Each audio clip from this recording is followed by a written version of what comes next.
Danika Watson, nurse practitioner. Today we are going to talk a little bit about potty training and constipation and how to combat that. Disclaimer, this is not medical advice, recommendations, or diagnosis. This does not take the place of a wild child check or a sick visit. If you have any questions, please see your pediatrician.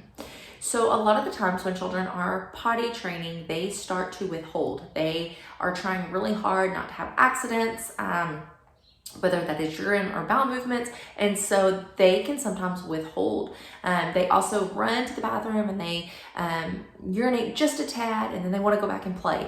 And this is so typical of every child that's potty training, and so they don't always empty their bladder.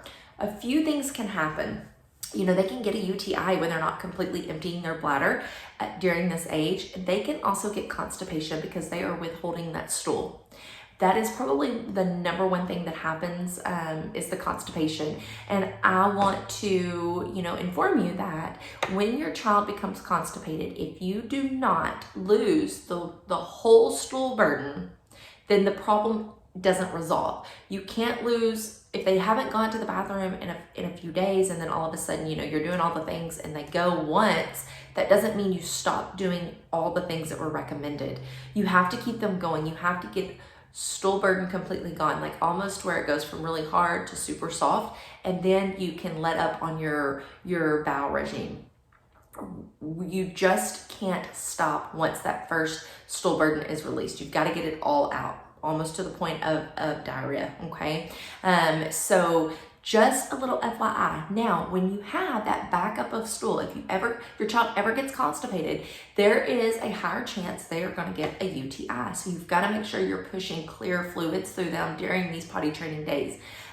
The increase in bowel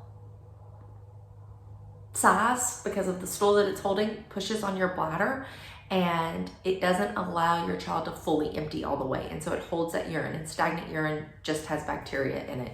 So the more fluids you can push through them and the more regular you can keep their bowel regimen, the better they will be. But I just wanted to say, make sure that if your child ever gets constipated, that whatever you are told to do to help combat that you see it all the way through and you don't start, stop. It has to completely be evacuated before they can have complete relief and they can be over the constipation.